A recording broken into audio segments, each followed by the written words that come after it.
Roche, you may deliver your welcome address. Okay. A very good afternoon to every one of you. Thank you so much for sharing this platform with us.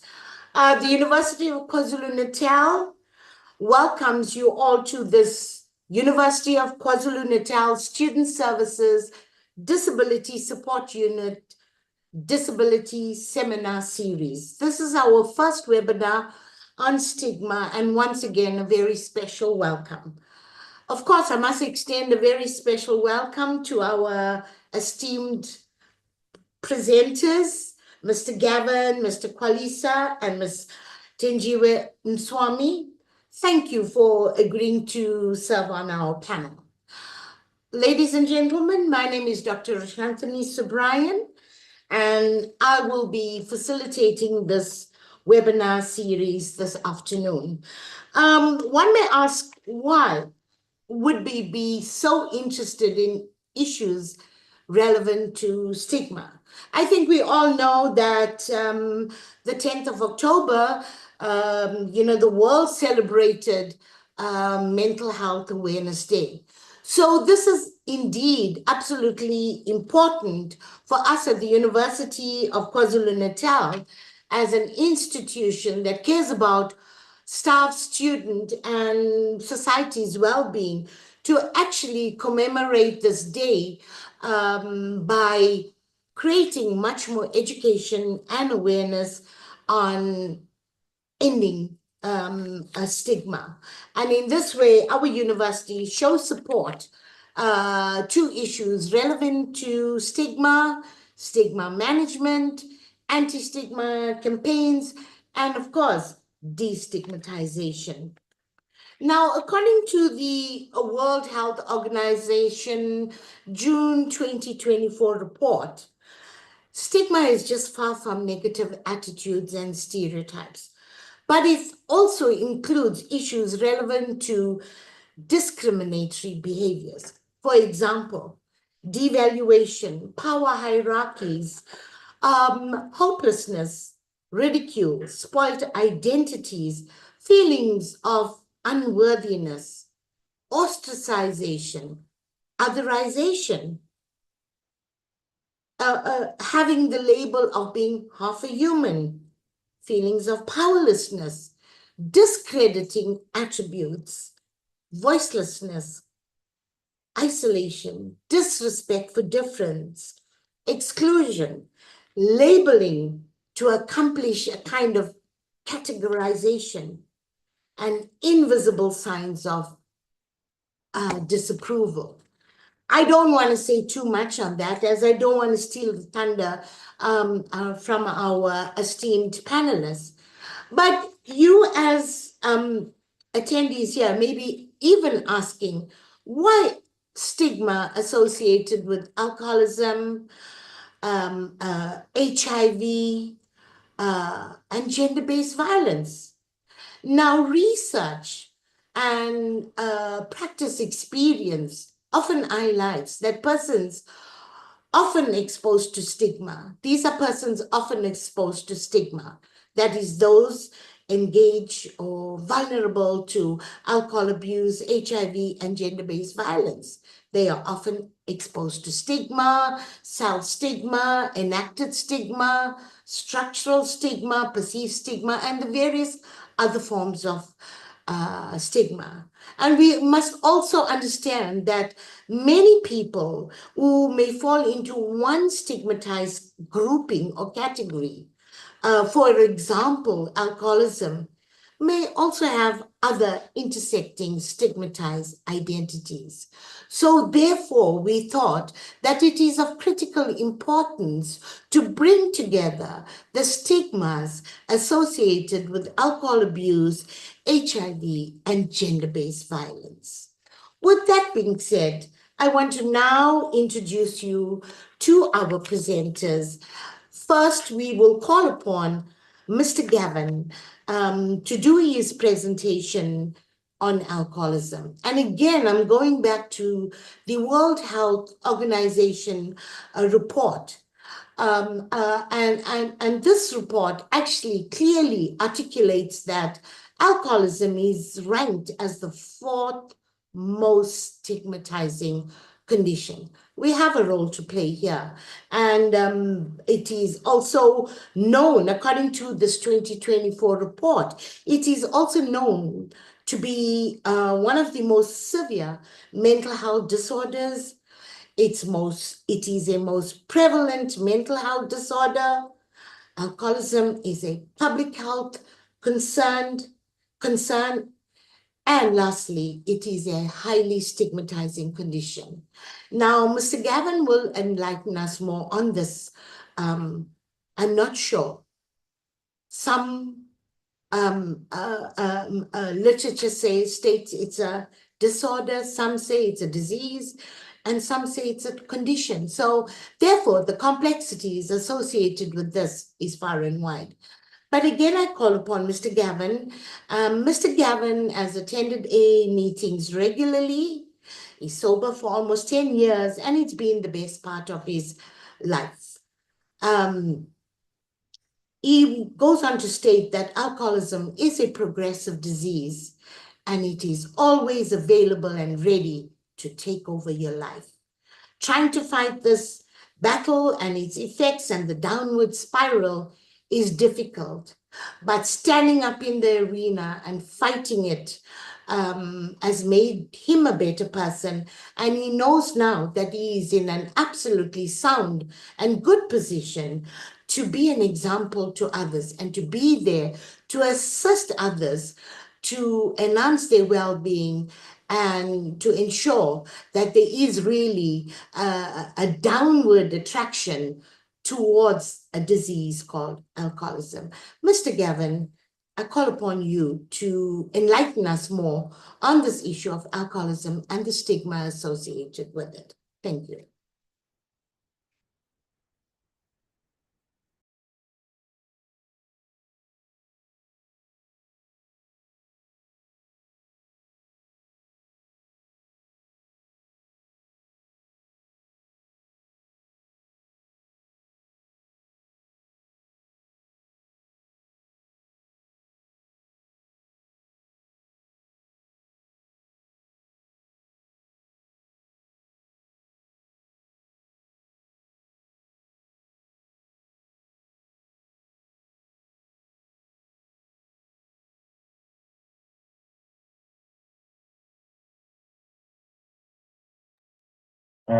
Kevin is not on the panelist list. Okay, there he comes. Thanks, Musa. I see he's connecting again.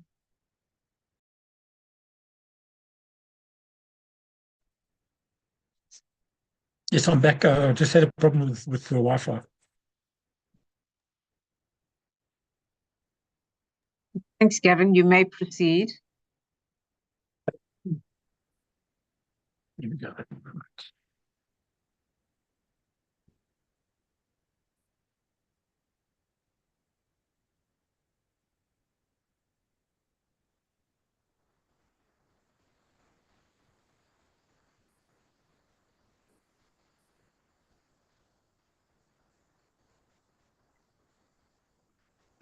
Good afternoon, everyone.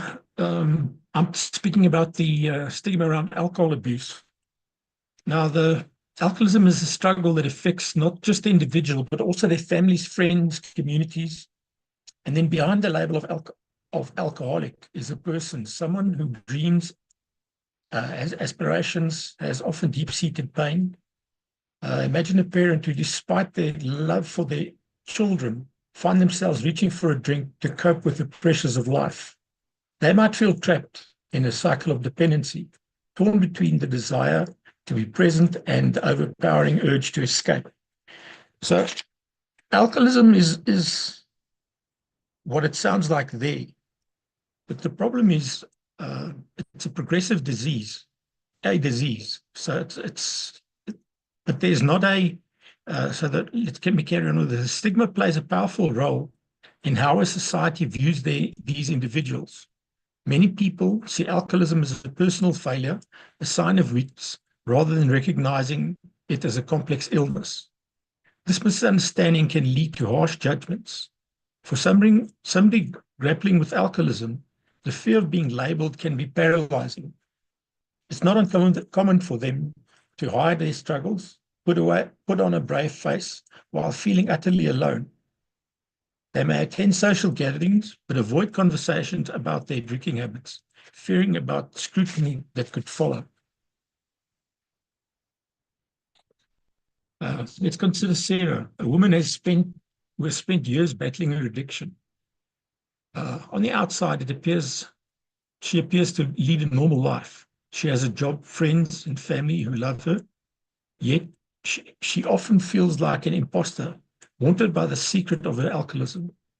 When she finally musters the courage to confide in a friend, she is met with shock and pity rather than understanding. The stigma stings, making her hesitant to reach out for help again.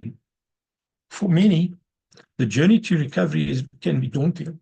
Fear of judgment can prevent them from seeking treatment, even when they know they need it. They may avoid support groups or therapy sessions, worried about being labeled or misunderstood.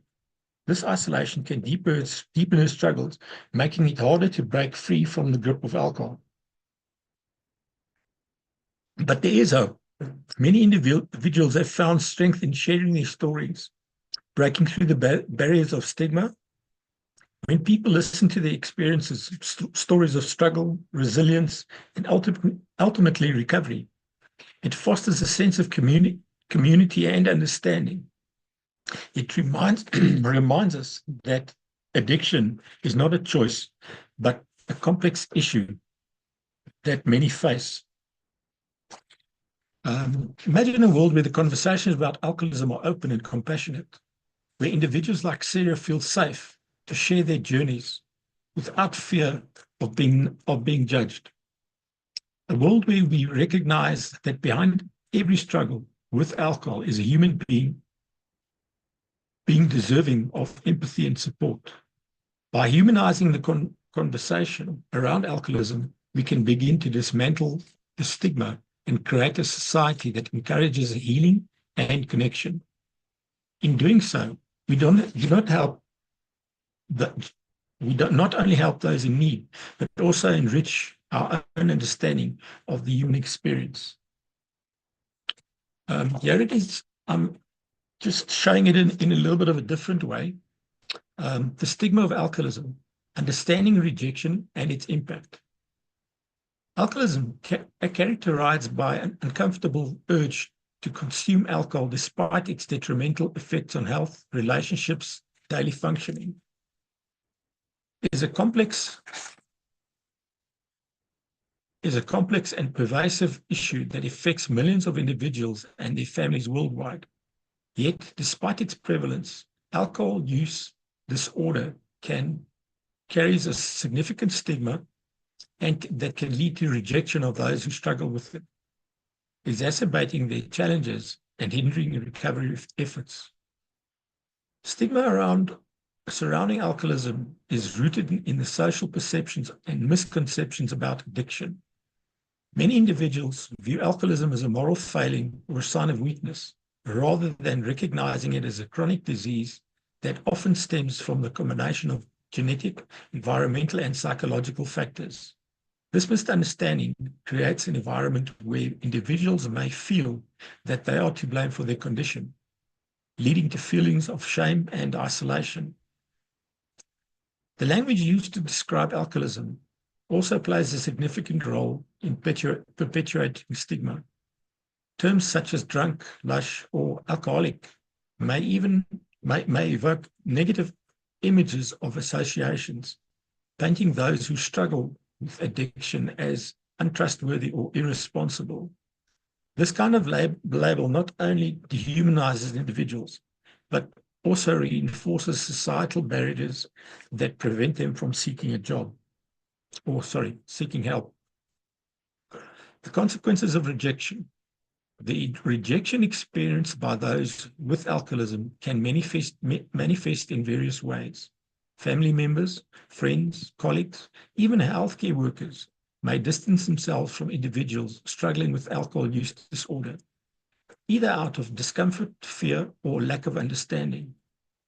This rejection can lead to social isolation, where individuals with alcoholism may withdraw from social situations due to their fear of judgment or rejection. This isolation can worsen their condition, as social support is crucial for recovery. Barriers to treatment. Stigma can deter individuals from seeking help. They may worry about admitting they have a problem will lead to ostracism, job loss, or damaged relationships. As a result, many may delay or forgo treatment altogether. Mental health decline. The shame and the guilt associated with being labeled an alcoholic may lead to anxiety, depression, and other mental issues. The rejection from loved ones can compound these feelings, creating a vicious cycle that is difficult to escape. And then discrimination. Those with alcoholism may face discrimination in various aspects of life, including their employment, healthcare, and housing. This can lead to further marginalization, making it even more challenging to achieve stability and recovery. To break the cycle of stigma, addressing the stigma associated with alcoholism requires a concerted effort from society as a whole. Here are several strategies that can help break the cycle of the stigma and promote understanding. Education and awareness. Raising awareness about the nature of alcoholism as a disease can help shift perceptions. Public campaigns, community programs, and educational initiatives can inform people about complexities of addiction and the importance of compassion and support. Open dialogue. Encouraging open conversations about alcoholism can help normalize the discussion around addiction. When individuals feel safe, they share their experiences without fear of judgment. It can foster understanding and empathy. Supportive environments. Creating environments that support recovery, such as workplaces and that offer employee assistance programs or common resources, can help individuals feel valued and supported. Advocacy and policy change. Advocating for these policies that support recovery, such as workplace that offer employee assistance programs in common resources, and individuals feel valued and supported. And then advocacy and policy change. Advocating for policies that protect the rights of individuals with alcohol use disorder can also help us reduce stigma. This includes promoting access to treatment, protecting against discrimination, and ensuring that individuals can seek help without fear of losing their jobs or social standing. The role of recovery stories. Sharing success stories of recovery can inspire hope and demonstrate that individuals can overcome addiction. These narratives can challenge stereotypes and highlight the resilience and strength of those who have alcoholism. Conclusion. The stigma of alcoholism and as a result rejecting of individuals struggling with these conditions create a significant barriers to recovery and healing. By fostering a culture of understanding, compassion, and support, we can help dismantle the stigma and provide individuals with acceptance they need to seek help. Recognizing alcoholism as a disease rather than a moral failing is crucial in creating a social and society that prioritizes recovery, support, and ultimately the dignity of every individual. As we work to change perceptions and improve acceptance, we can pave the way for a more exclusive and supportive environment for those that are affected by alcoholism. For those affected. Now, out of my personal experience, my drinking got so bad eventually that I wasn't going to work. And I was in a motor vehicle accident one night, and I was from work for quite a while. And eventually it got so bad that if I didn't have anything to drink in the morning, I could basically not face a day. So alcohol, being a progressive disease, just gets worse and worse. One morning, a friend of mine came to visit me, and I looked quite bad because my fingers were yellow and blistered from cigarette smoke, and I was speaking incoherently. And he asked, "What are we going to do?" So I said, "Rehab." I didn't think of AA then, even though I knew about them, but that day I wasn't thinking about them. And in my stay there, I realized that this is a chance for me to better myself.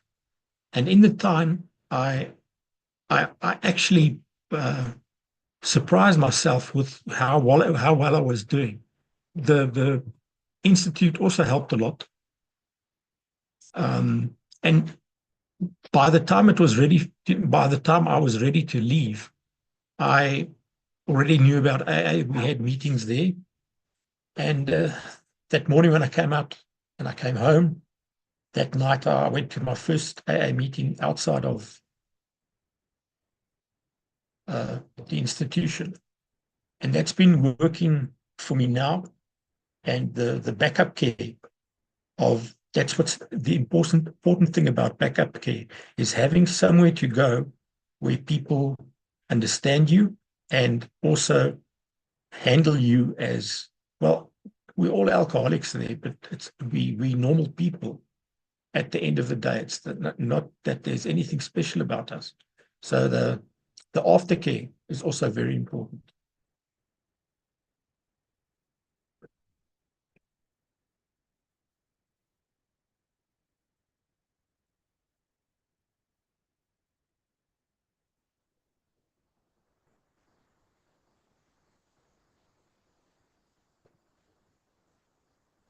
Am I connected you or not?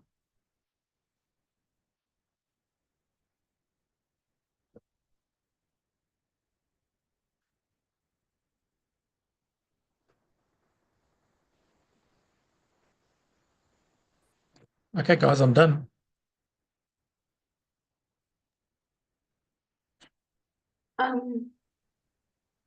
Thank you, Gavin, for taking us right inside the realm or the sphere of alcoholism and its association or its relationship with stigma. That was indeed very enlightening. And I think the the way you explained what it does to a human being in terms of rejection, the isolation, feelings of dehumanization, the discrediting, and it's not only family, it's not only friends, it's not only your colleagues, but to look at how society impacts on expanding the entire field of stigma on a person, who has been using alcohol or even recovering from the condition or the disease or the disorder. And, I think what we glean from this is the critical role that stigma plays in increasing or in having the person to develop a mental health disorder or mental dysfunctions or feelings of not being able to cope in society, resulting in hopelessness. I think you gave us a very expansive picture of alcoholism and stigma. And I think for me, what was very important here, we say the cycle of abuse, the cycle of alcoholism, and dismantling those issues. But you very clearly and vigorously and boldly actually brought out the cycle that's contained in the development of stigma, the cycle of dependency, and how stigma becomes a barrier to any form of assistance and treatment. But I think for me, what came through very clearly is how dehumanizing it is, because you have the fear of being judged. You know, that in itself is, it's so, that is why they actually, researchers and theorists actually refer to stigma as social death. Because when this happens to you, something dies inside of you. And thank you for bringing home this issue of stigma associated with alcoholism. And yes, you did bring up a lot of interventions and plans of actions and policy changes, which I think I will come to at the end of it. But thank you for sharing your intellectual property and your experiences with us. Thank you so much. Thanks. So our next presenter for today is a colleague of mine, and his name is Mr. Kenneth Kwalisa, and he is a health promoter at our HIV unit at UKZN, based at the School of Education. He's an activist for sexual and reproductive health and rights at the University of KwaZulu-Natal in the AIDS program. He also coordinates the sexual and reproductive health program at the School of Education. He's a former chairperson for the Community Advisory Board at VETS. So, Mr. Kenneth, I will give you the platform just now, but again, I want to go on to the World Health Organization 2019 report.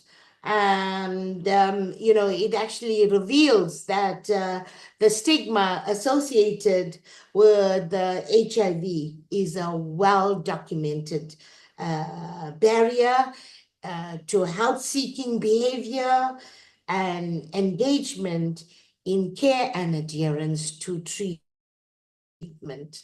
So it is safe to say that there is issues relevant to the association, between HIV and stigma. So Kenneth is going to walk us through HIV stigma in higher education. And from this, we actually start seeing the impact on retention, student perseverance, student development, and success outcome. And that is our main focus for being here today, because we need to come up with intervention plans and strategies on how we can curb this to ensure that our students are retained in the higher education system to ensure that they achieve success outcomes. Now I hand you over to Mr. Kwalisa.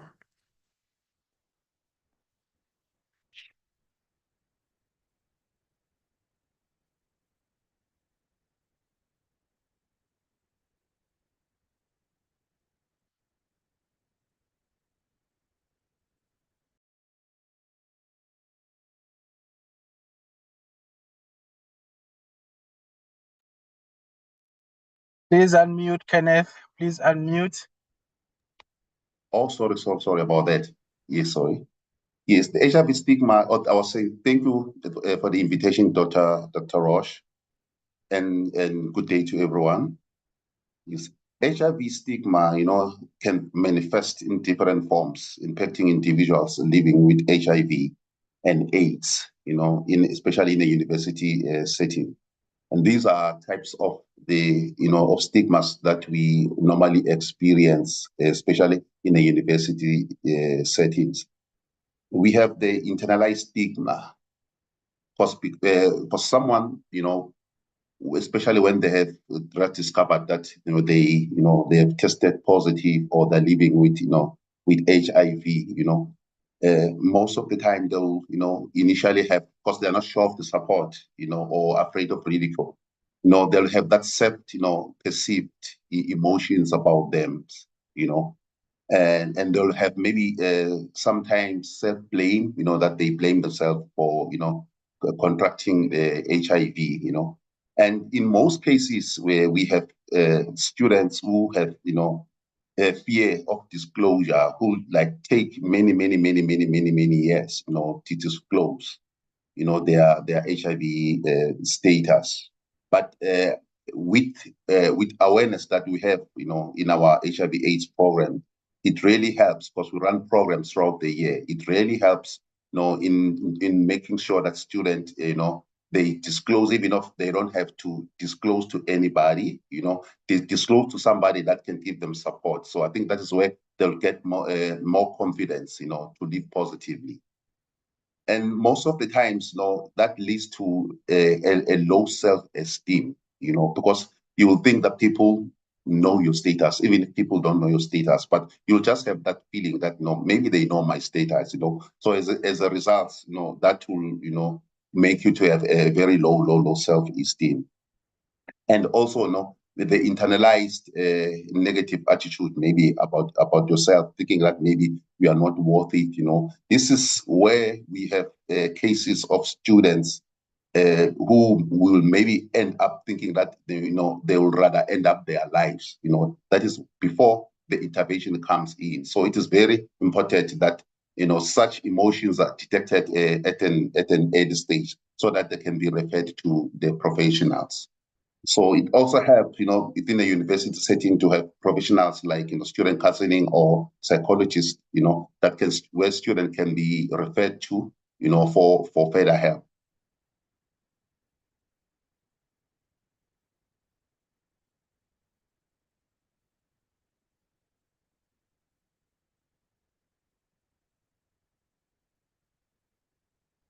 Sorry about that. I'm trying to ease. And then also have social stigma.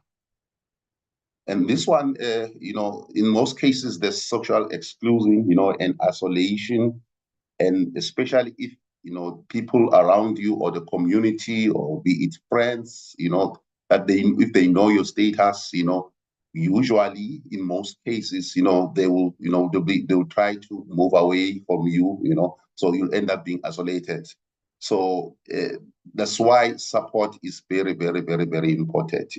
Everyone who feels has been affected by stigma, I think it's really advisable that they seek support as soon as possible, and also make sure that they get they also ask for professional services. Because the stigma can also happen, in a workplace situation. There's also discrimination at work, and also, at health facilities. We've had lot of cases that we had in the past years where the students or staff were isolated in health facilities, where they go to health facilities, and they're not treated the way they were supposed to be treated, and as well as also in negative attitude from family members, because some family members or some families are not yet, conscientized on HIV and AIDS, so they lack awareness. So as soon as they find out that a family member is HIV positive, they'll also try to make sure that they don't use their utensils, their cup, they separate cups, the dishes, because those are some type of the myths. When people are not when are not aware of HIV and AIDS, or informed. Basically, that's what they used to do. But we've moved away from that, because that used to happen like 15 years back or so. But because of more awareness programs that we had, students who are HIV positive, they are very confident now. They can, they're easy to find friends. Sometimes they don't have to disclose their status, but the confidence is there, and the community around them is now aware. Other students, even if they know, but they do support as well. So we were not as bad as we were 10 or 15 years back. And we had issues where the people around, so maybe other students will show stigma by using not relevant language or certain connotations that are stigmatizing, and labeling as soon as a student passes by, that they know, that is if they know that is student, or they suspect that a certain student or a student has disclosed that a student is living with HIV and AIDS, So, but those were dealt with. There's good structures that we have in place that will make sure that the environment is free for everyone, and we are all and everybody has to be respected, irrespective of their status. And then we have the public stigma.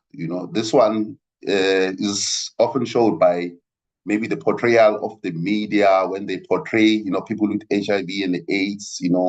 Most of the instances you find that they used to be sensationalized. When they show somebody who's HIV and AIDS, most of them not in a good healthy condition.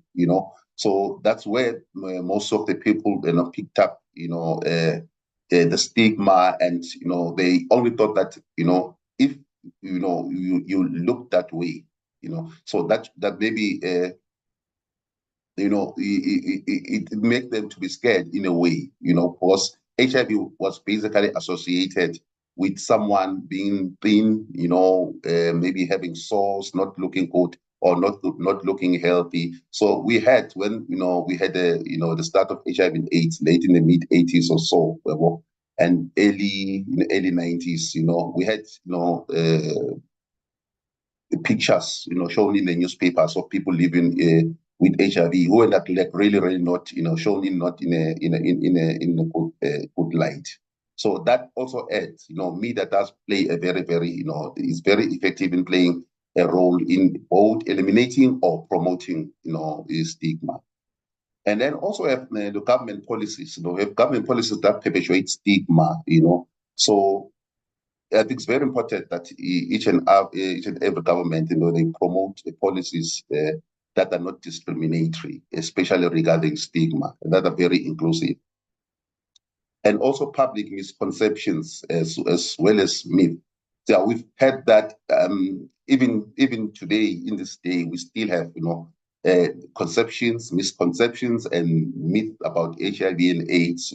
So it's still a work in progress. It's been going on for a long time. It's getting better. I can see that it's getting better because there's been a lot of awareness programs and all over the higher institutions of learning, and as well as the lack of awareness. So that is one of the factors that really make people to act the way they act. So we try to raise awareness. We have awareness program throughout the year, involving both students and staff, in raising awareness about HIV and AIDS and stigma as well, and also indicate and make people aware that you can be HIV positive and just also live a normal life. It doesn't mean that your life is going to be too different from anybody else.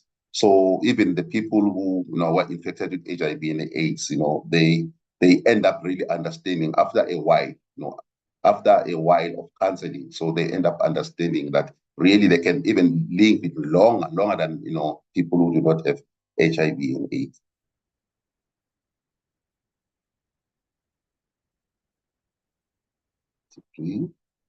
And then the structural stigma.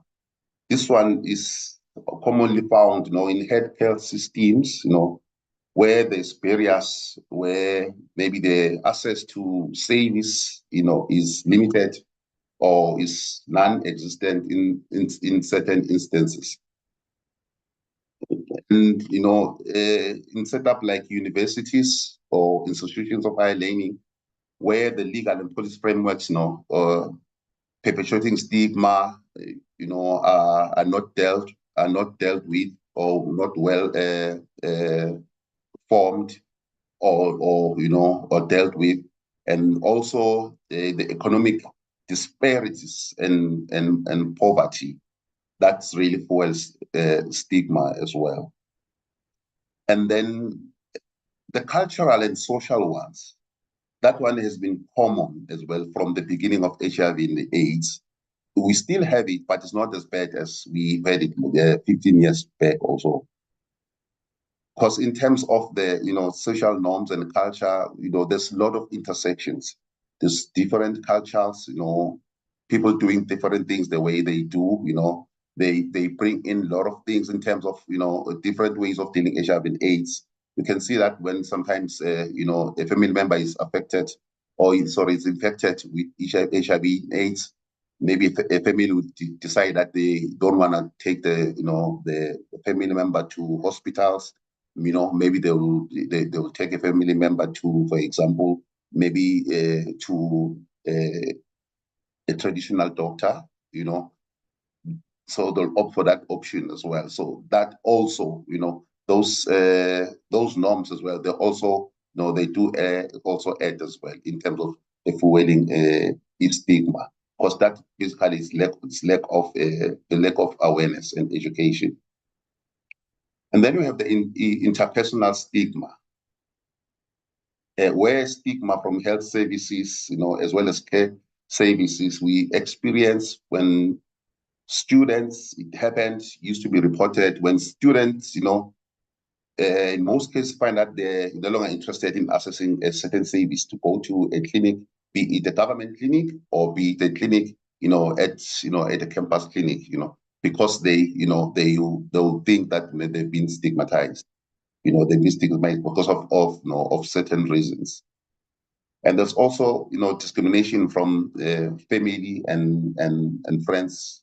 So family and friends, especially the family, you really need to have support from the family, especially when you are infected or affected with HIV and AIDS. And you also have the stigma in romantic relationship as well. The stigma does, it does show up, in such setup as well. And socially as well, we also experience stigma where there's discrimination and isolation of people living with HIV.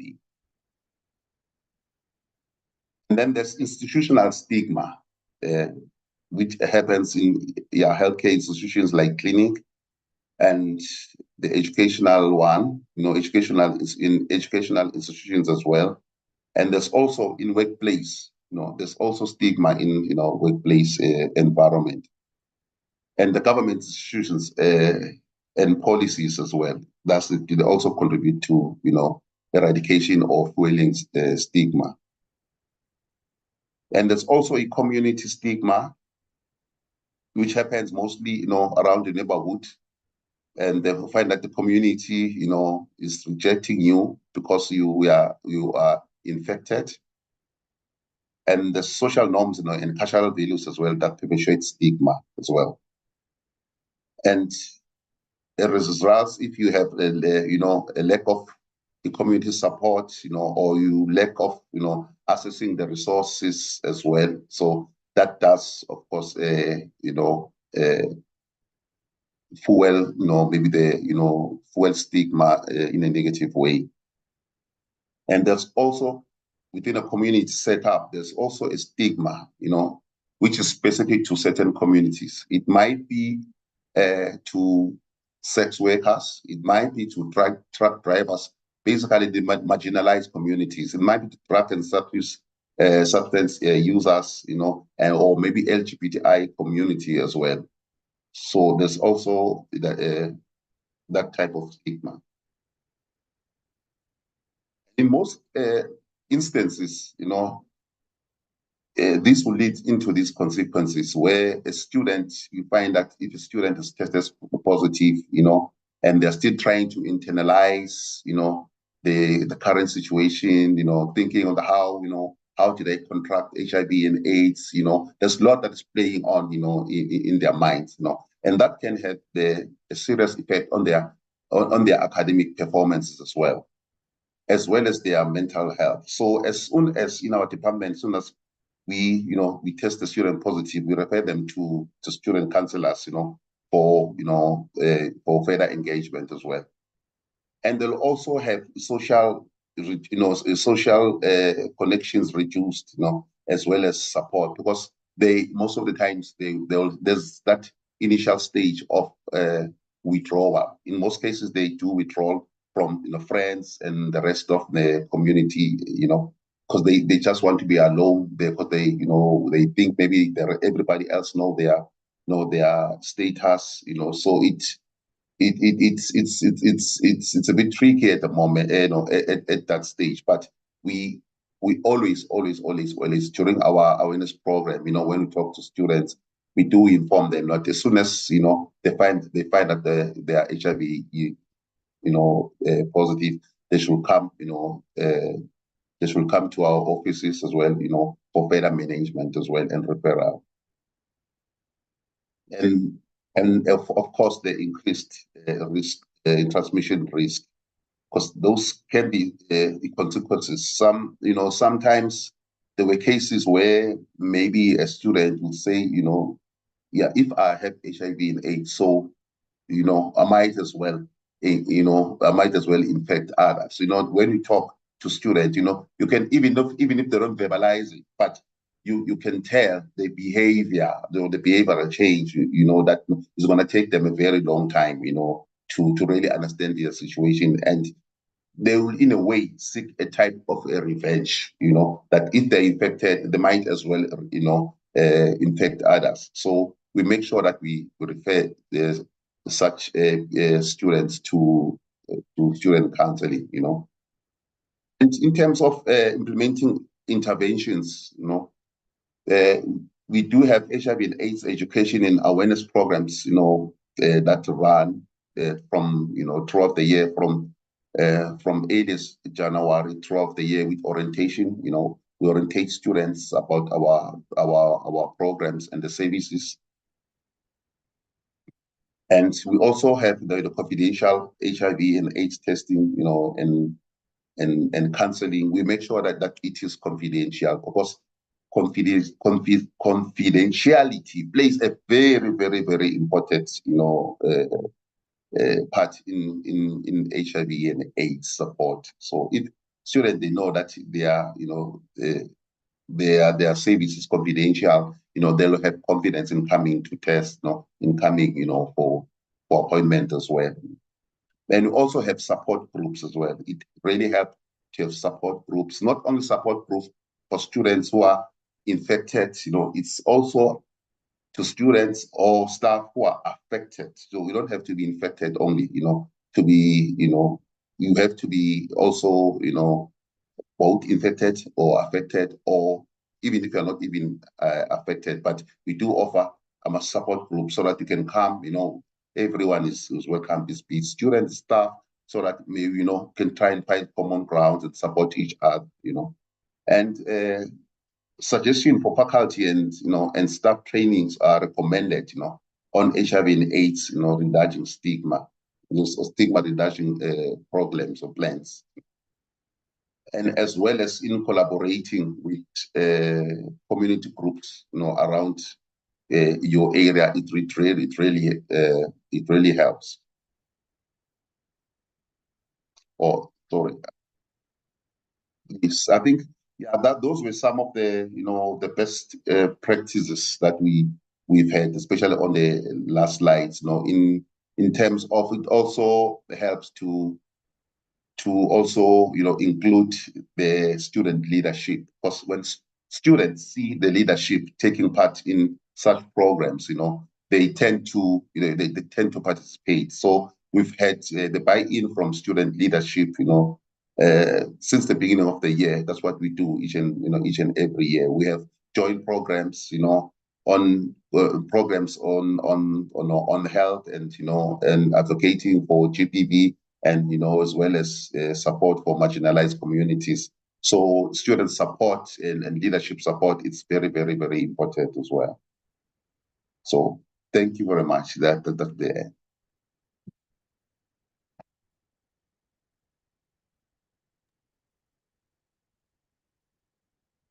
Thank you, Mr. Kwalasa, for such an enlightening presentation.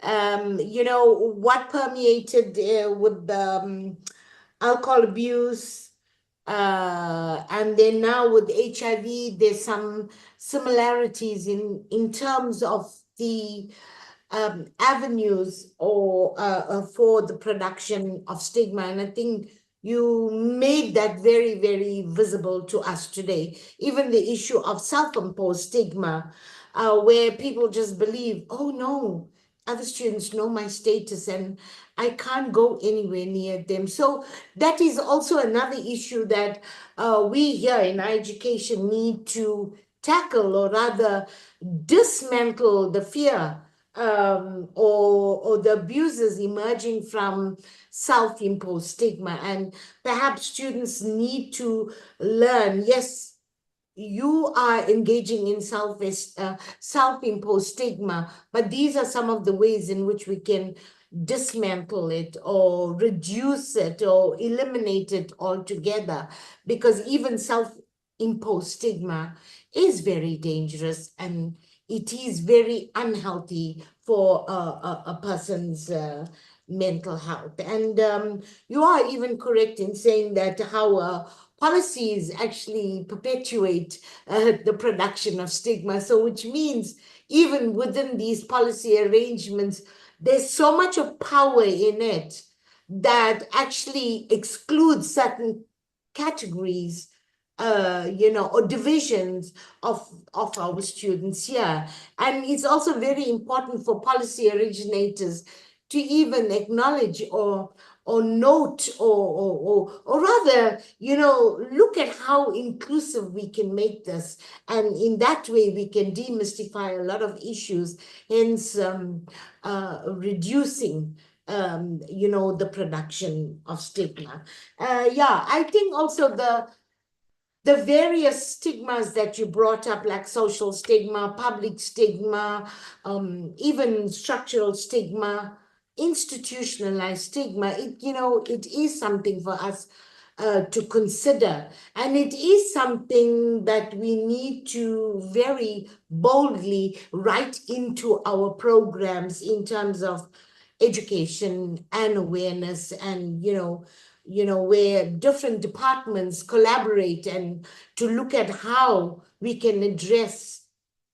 Perhaps we could start with institutionalized and structural stigma and look at the impact on our students and what we can do to actually reduce that. But thank you so much for enlightening us on this issue of HIV and stigma, you know, actually emanating from that.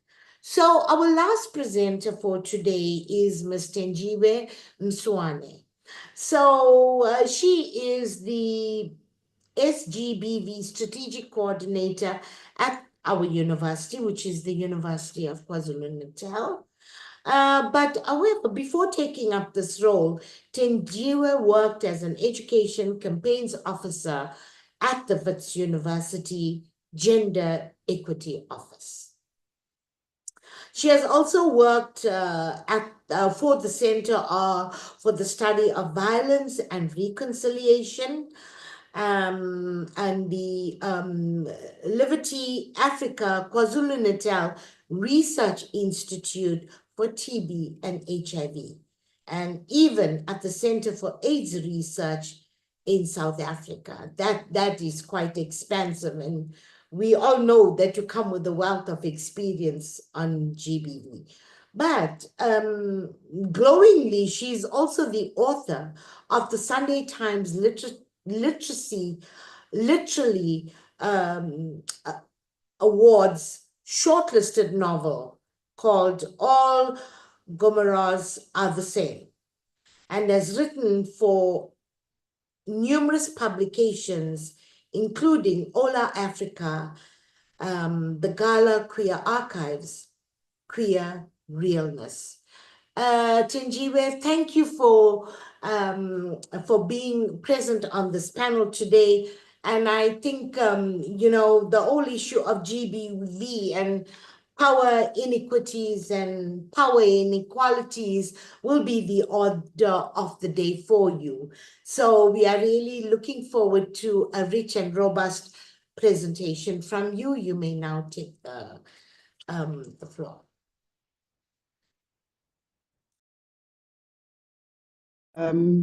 Dr. Rosh, sorry. And yeah, thank you for that introduction. Let me quickly try to share my screen. And good afternoon, staff and students, as well as colleagues, and thank you to the two previous presenters for really informative conversations.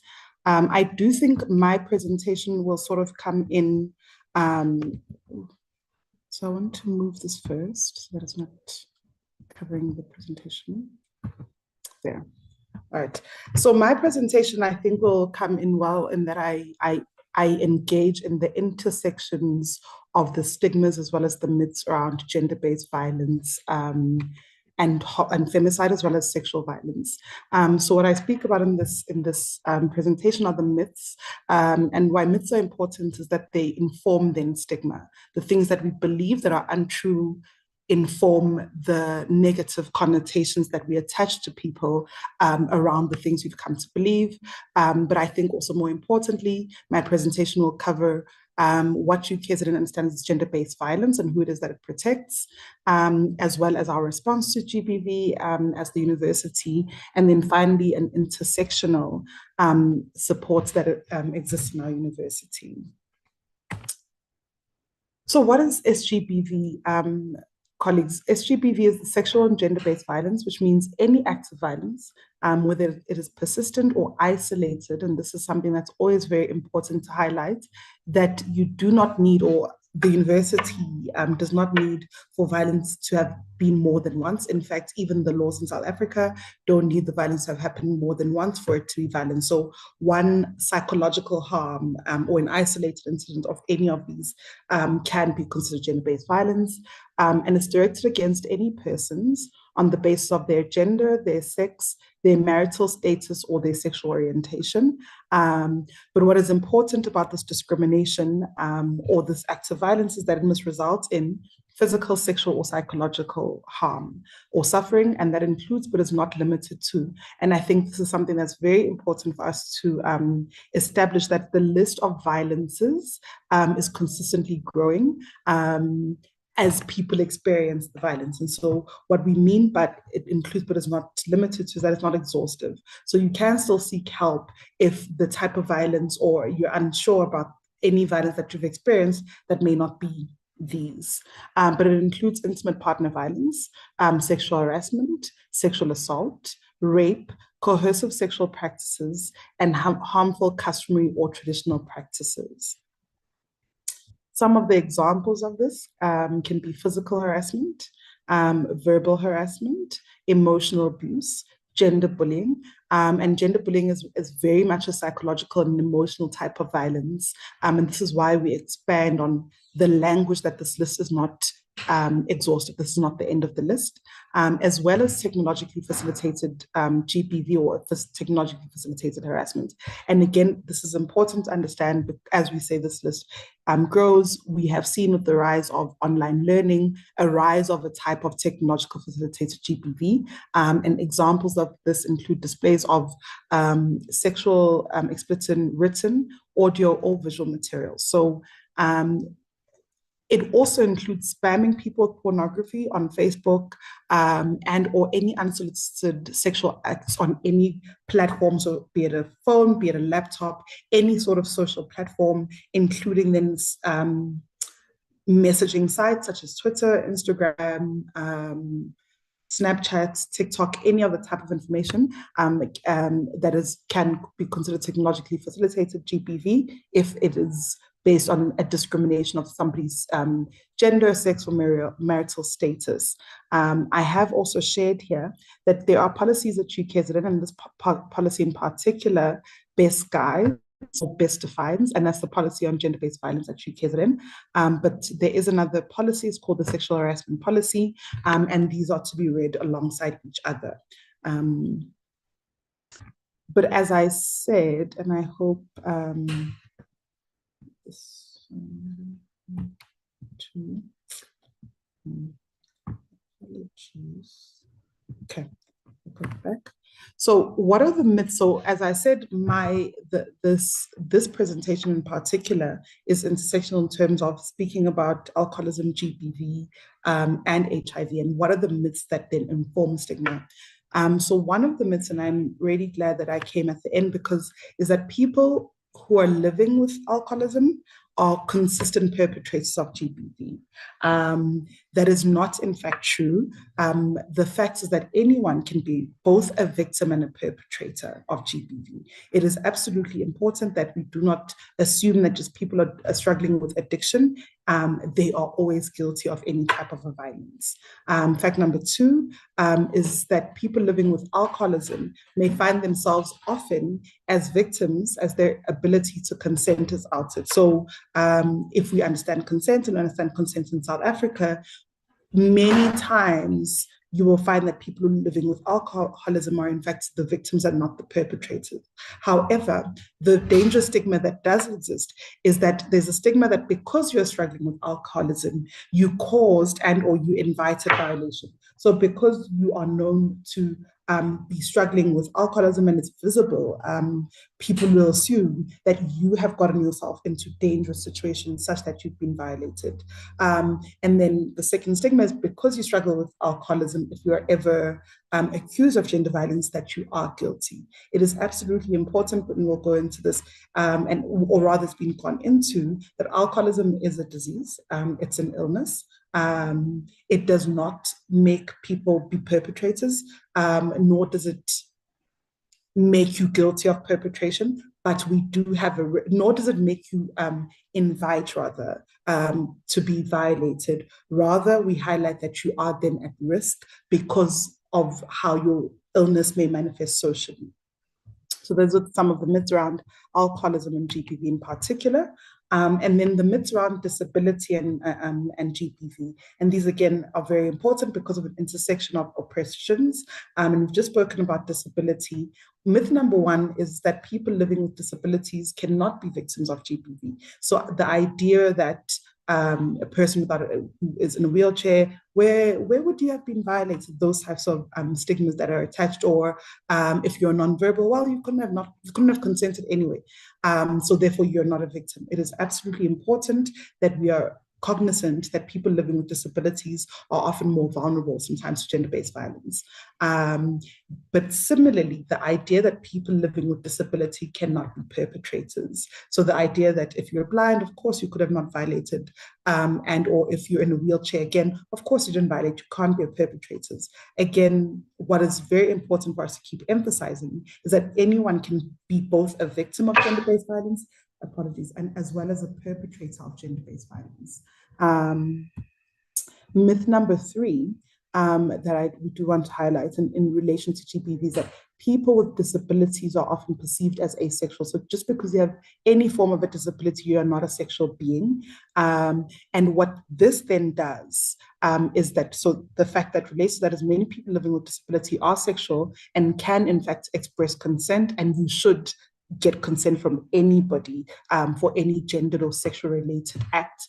But the stigma that's closely attached to that is because you're living with a disability, you should be grateful that anyone is sexually attracted to you. So, oh, they're doing you a favor by being with you, and so therefore you cannot be violated. That is a stigma that we need to break. This idea that, oh, but how did a non-disabled person choose to be with a disabled person? They're doing you a favor. That puts a lot of people living with disability at a disadvantage, where people then will not believe them, and or people will tell them that they should be grateful to have been chosen anyway. Right.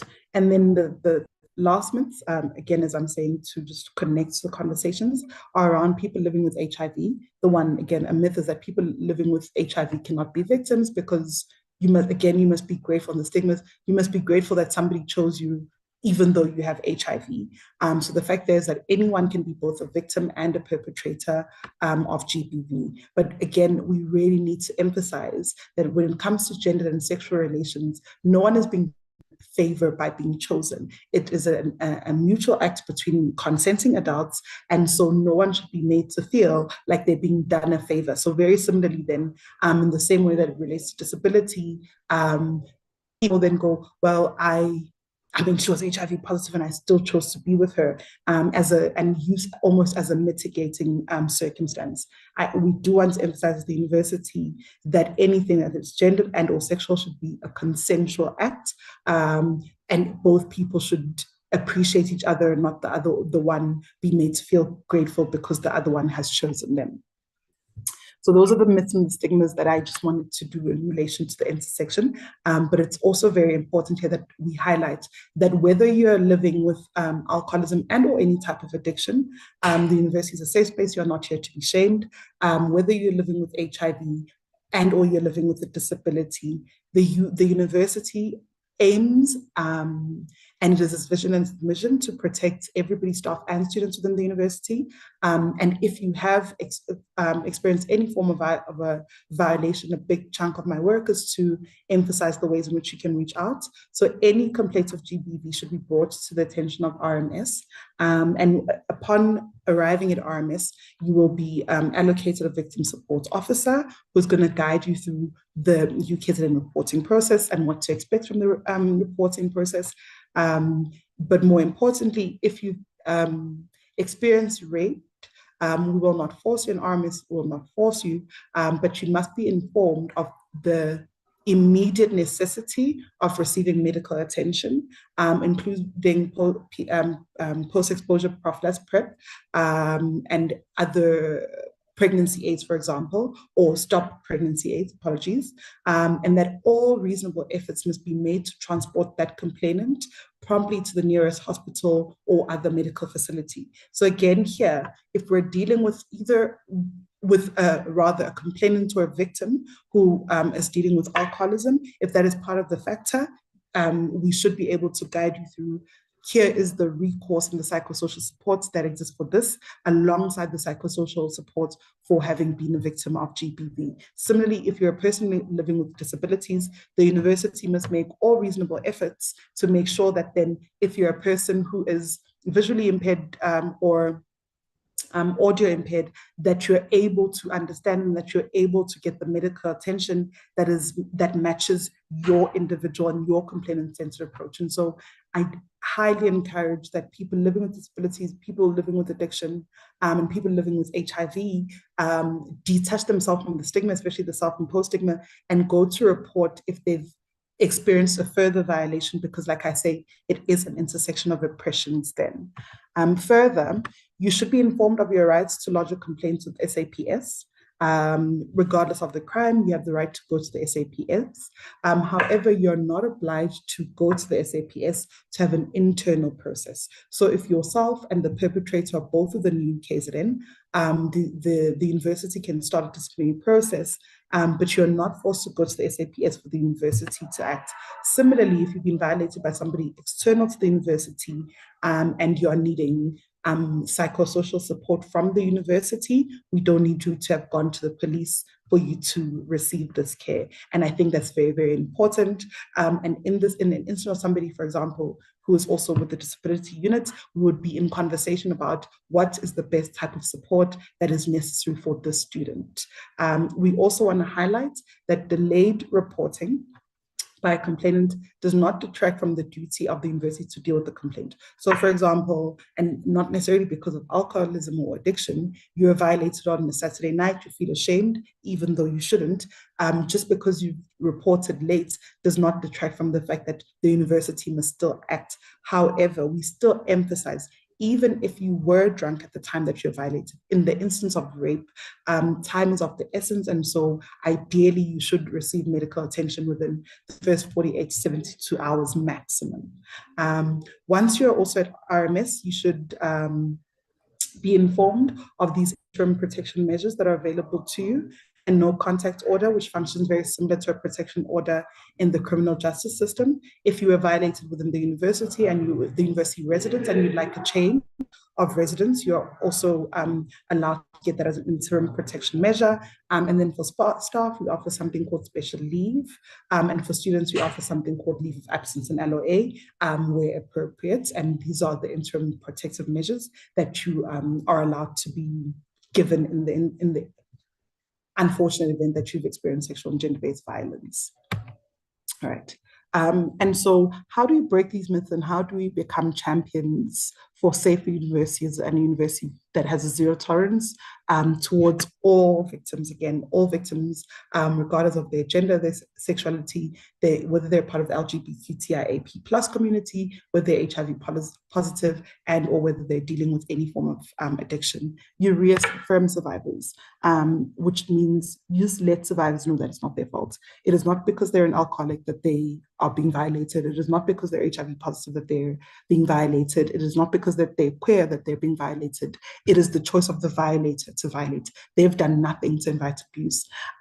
However, it's also in the reaffirming to also go, I may not have the capacity to best guide you and I may not have all the information that's necessary. So while you're reaffirming, to also encourage survivors to seek psychosocial support as well as to report to RMS.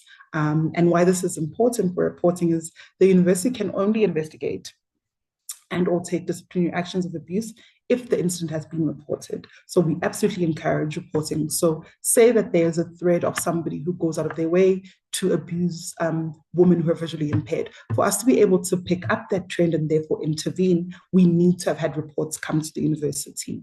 Number 3, review your own actions. The actions of your friends and family and how it contributes to SGBV. So for example, you may be finding out for the first time today that alcoholism is a disease, and you may have shamed somebody at any point in your life. Review your actions. You're an institution of higher learning, and what that means is you are going to learn and unlearn very many things. So after you've reviewed your actions, we also encourage relearning. So once you've learned that this, for example, alcoholism is a disease, then you're in a place and a space where you can go and find out new information or go, okay, maybe I've seen alcoholism. Where do we send people for help? Or what do I say to my cousin, my friend, anybody that I know who's dealing with this?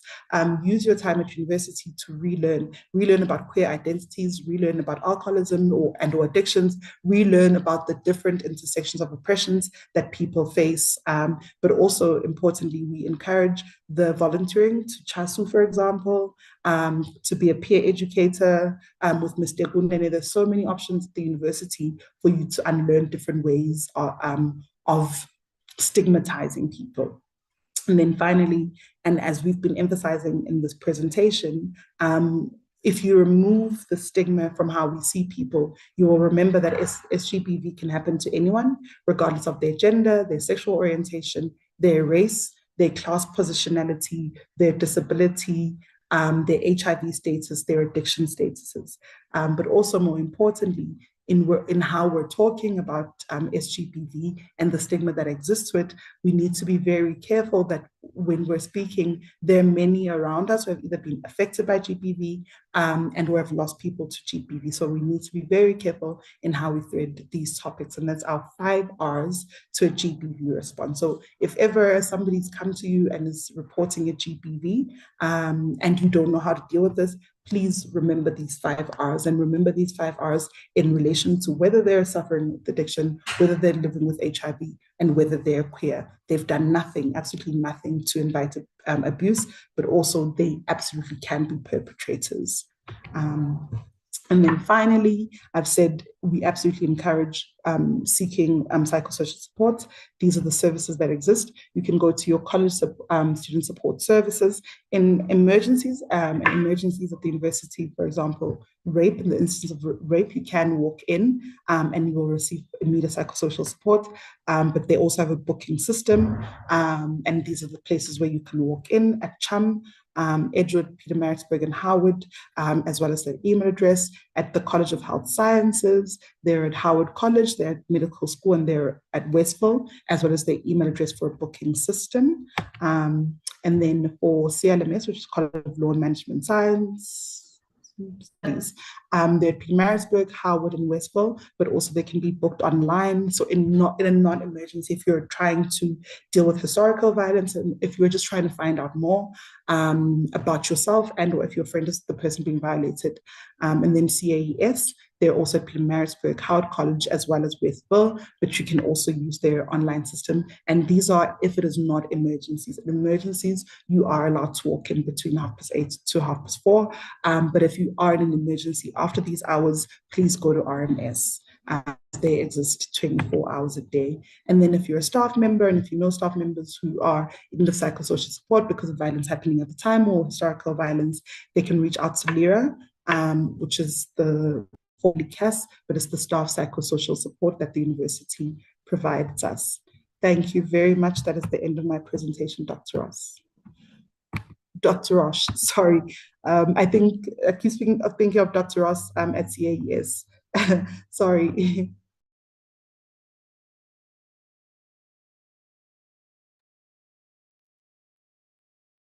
Thank you so much, my dear. With the way you spoke, it just felt exactly the day we sat next to each other at the Women's Empowerment Program. And you sure did a good job here, Tenjiwe, and you brought out some very important issues that we need to, consider. This whole thing about consent with alcohol and consent. So the ability to consent is altered, and which can lead to GBV. But you very openly brought up the issue of vulnerabilities, as in the LGBTQI community, persons with disabilities, ability to consent, and how, there's a whole cycle of issues and challenges and complexities that actually lead up or creates a build up to GBV. But, most importantly, what I liked that came out from here, and which we hardly ever think about, that, the double identity of being a victim of GBV, but you can also be the perpetrator of GBV. Those intersecting identities, it's something that leads us to believe that, that the interplay of these two social identities, oh my God, must actually produce a lot of complexities and tensions. But that's a very important take-home point for us, that, being the victim, but you can also be a perpetrator of GBV. And, even, you so boldly brought out the issue of how this whole issue of alcoholism, disability, HIV, sexual orientation, gender, how it all, creates a kind of interrelatedness, and how, these identities actually become vulnerable or exposed to gender-based violence. So, stigma associated with gender-based violence is surely a mental health issue. I actually picked up some very powerful rescue plans or intervention plans that we could perhaps put in place, to ensure that we reduce the incidence of stigma associated with alcohol use, HIV, and gender-based violence. And I think what came out very, very clearly in all three presentations, it is the need for education and awareness on like these issues, and how they are manifested, and how they can actually reduce or dismantle a stigma. And like our first speaker, Mr. Gavin, actually said, we need to humanize the conversations. because only through this can we dismantle stigma. Mr. Kenneth even said that, you know, through education and awareness, we can improve our knowledge on stigma. And in this way, we can help to curb stigma production and decrease stigma. So even the same came out in the presentation on gender-based violence, you know, education, awareness, open dialogues, creating supportive environments, as in family, friends, peer groups at university, mentorship programs at university. We can even do staff capacity building programs. But all in all, this issue of the fear of disclosure, you know, it became very visible in these three presentations. How do we encourage disclosure when we know disclosure is a confidential issue?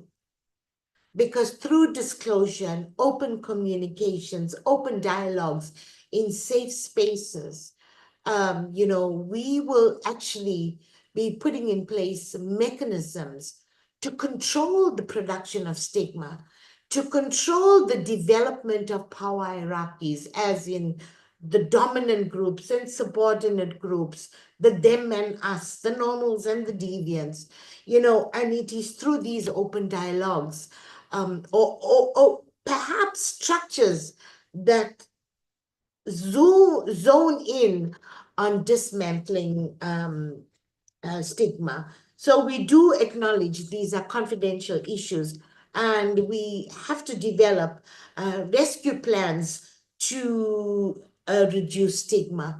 We have to increase on our anti-stigma work. We have to speak in terms of destigmatization, because education and awareness is certainly not enough to dismantle stigma. Yes, perhaps policies need to change at the university, or we need to redress the policies. We need to correct information. We need to slash down on misinformation. We need to help create a change in attitudes and improve behavior. But I think also what is very important, you know, we need to have the student voice on the transportation of stigma in the university environment. And what else besides alcoholism, HIV, and gender-based violence is actually perpetuating the stigma, dehumanization, labeling, feelings of hopelessness leading to suicide, isolation, voicelessness, powerlessness. It is the student's voice that would really matter in creating or contributing to our rescue plans on to reduce stigma. And because they are the experts and they can drive these anti-stigma initiatives in the higher education environment. So also, you know, I want to just align some of the interventions to our South African higher education policy frameworks, more specifically the white paper 3 on the transformation of higher education, the national plan for higher education, also the strategic framework on disability in the post-school education and training sector 2018, because that specifically speaks, that policy framework specifically speaks about disability, stigma, and how we have a personal responsibility in higher education to have open discourses, conversations, and dialogues to reduce stigma. But I also think what is very important is the Sustainable Development Goals, our 2030 agenda, And specifically, if you go to goal 4, it speaks about quality education. How can we do and have quality education when this is the experiences of our students? Alcohol abuse, HIV, gender-based violence, and stigma. So we need to align our programs in ways in which we can meet the needs and aspirations of goal 4, goal 5 on gender equality, goal 10 in the Sustainable Development Goals on how we need to reduce inequities so that we meet the promise of transformation of the Sustainable Development Goals. And more specifically, if you look at goal 16 on how we have a personal responsibility to create peace, justice, and strong institutions. And therefore, it is very important for us to have these series and bring to the surface the atrocities and the abuses contained in these conditions. And I think what we require is a massive institutional investment. And remember, in terms of the Sustainable Development Goals, 2030 agenda, we just have 6 years left to accelerate this promise of transformation and how we're going to reduce inequities, gender-based violence, prevalence of HIV and alcohol abuse in our South African higher education institutions. And we all have a personal responsibility, and we need to be accountable to actually investing and making a contribution to create safer spaces in our higher education institutions. And lastly, you know, COVID-19, the pandemic, the lockdown. If you look at research and World Health Organization reports or World Bank reports and other human rights reports, you know, it actually speaks about how our progress actually went backwards. It went backwards in terms of all these challenges and these complexities associated with alcohol abuse, HIV, gender-based violence, and its association with stigma and mental health dysfunctions. And with that in mind, we just have 3 minutes left. And I just want to know if any one of our presenters or panelists want to leave us with something to think about that can make a difference in higher education in terms of reducing the incidence of stigma.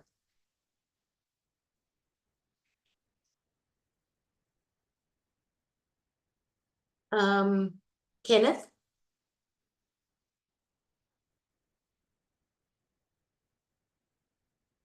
Tinjiwe? Oh, hi, Dr. Sorry, but trying to unmute. Yes, I think one of the key, important factors is to have the institution strengthening, the GBV policies, in fact, all the policies, especially GBV policies, because drug and substance abuse does lead to gender-based violence in most instances. So I think we need institutions, especially institutions of higher learning, to look at their policies on GBV and HIV and AIDS as well, as well as drug and substance abuse. I think those are key to gender-based violence. Thank you. Okay, Tinjiwe? Thank you, Kenneth. I think I agree. I think mine is to say it's not even an option for universities to not review policies. Every university and every institution of higher learning, it's been guided by ministerial task teams, it's been guided by the DHEAD frameworks, and as well as the SDGs. So I absolutely agree. But I do think, Rosh, that have been in advocacy for a long time. And as you read my CV, I've also done a lot of research. And there is an upcoming, there are new types of upcoming research that have suggested that activism, and in particular education and campaigns, have led then to these frameworks. But the education campaigns alone do not change behavior. So we critically need, so for example, if we give stats, 1 in 3 women have been abused, that doesn't change the perpetrator's mind. We can keep doing those types of things, but we need to invest in education and campaigns policies that are socially behavioral change focused. And an example of this in South Africa is Soul City. If you look at HIV and what Soul City did, as well as Soul Buddies, those types of advocacy campaigns that are not just posters, but that are showing the everyday life of living with any of these issues. And that should inform then the policies. We need strengthened policies. I agree, Kenneth, we definitely need strengthened policies. It is legislated, it is government mandated that our policies be stronger. But outside of that, to of education and campaigns, not just as posters and not just as flyers and just one conversations, but very interactive methods of engaging social behavioral change. Thank you very much. Oh, I see we have a question here. So the question is the role of moral education to address the 3 related issues and at what levels? I'm not sure, Mr. Gavin, if you'd like to take that on.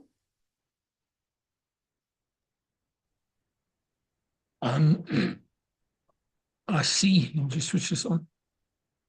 There you go. Yes, there is the role of moral education to address the three related issues. I think there is a relation between the level of education with regard to gender-based violence. But that's also not to say, I can't say that a person is going to be identified at the beginning of the night to do something at the end of the night just because there was alcohol involved or some type of drug. It's difficult to say yes, but I have experienced it where it is, where I've seen that that alcohol is a factor, but in my case it wasn't, because there wasn't a need for that, and mostly the guys I saw and had to do with, nothing came of that. So I can't exactly say yes, it is a factor. Okay, thank you all. We're 2 minutes over. I just want to extend our heartiest thanks to the university for allowing us to host this, the presenters. I know they've done a lot of preparations and have taken time off their hectic schedules. Our guests, to everyone who attended. I see we have an international guest as well, attendee. Thank you so much, Professor Talbot, for attending. And I hope you all have taken notes and perhaps some take-home messages. But thank you so much. And also, I want to place on record my sincere thanks and gratitude to our corporate relations. Pamela Adams, you have been a wealth of knowledge in terms of, how we should go about this, keeping in touch all the time. Thank you so much. It really helped to make this such a great and a progressive experience. One last message, our second seminar series on disability stigma is next week, Tuesday, but we will send out invitations and links, but we only going to actually focus on disability stigma, more especially mental health and stigma associated with assistive devices and artificial links. And I'm hoping to catch you next week at our last seminar series. Thank you once again for attending. Thank you very much, Dr. Rosh, and thank you. Thank you, Dr. Rosh. Bye. Thank you, Dr. Rosh. Thank you all. Thank you, Rosh. Yes, and thank you, Pam.